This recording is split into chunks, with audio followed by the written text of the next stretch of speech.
She waited 3 years. She didn't yell, didn't post, didn't confront anyone. She just watched, documented, and planned. And then on one specific Thursday afternoon, she took down 4 people simultaneously without raising her voice once. Casey had been a senior account manager at a financial firm for 6 years when the campaign against her started. She was up for a director position. So were 2 of her colleagues, Brenda and Tom. What Casey didn't know was that Brenda and Tom had formed an informal alliance with 2 others in the department. Together, they began a coordinated effort to push her out before the promotion decision was made. The campaign was subtle and professional looking from the outside. Meetings she wasn't invited to. Credit for her work attributed to others in presentations. Anonymous feedback in her performance review cycle.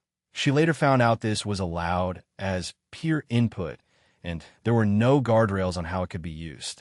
Her numbers were consistently misrepresented to leadership. When she tried to correct the record, she was told she seemed defensive about feedback. She didn't get the promotion. Brenda did. 2 months later, Casey was restructured out, her role eliminated in what was framed as a cost-cutting measure. She received a standard severance package and a polite goodbye. No cause was given because there was no legitimate cause. She had done nothing wrong. She had just been in the way. And 4 people with access to the internal processes had quietly removed her. Most people would have been broken. Casey was not. She spent the first 6 months processing. Then she spent 6 months researching. She used her severance to hire a white-collar employment attorney, and together they identified that 3 of the 4 people involved had violated specific company policies in their campaign against her. She had no proof yet, but she had a theory, and she had time.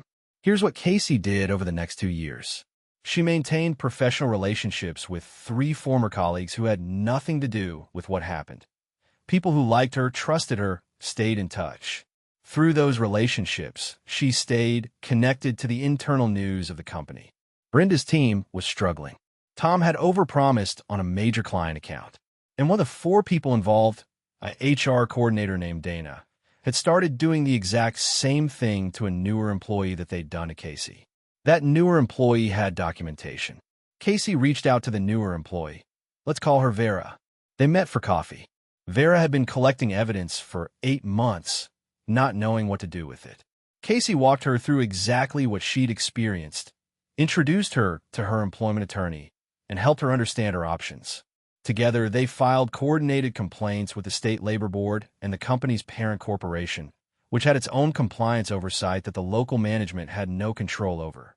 Casey also submitted her own historical complaint with all the documentation her attorney had compiled over 3 years. 4 formal complaints arrived at corporate headquarters on the same Thursday. Within 60 days, Brenda was put on administrative leave pending investigation.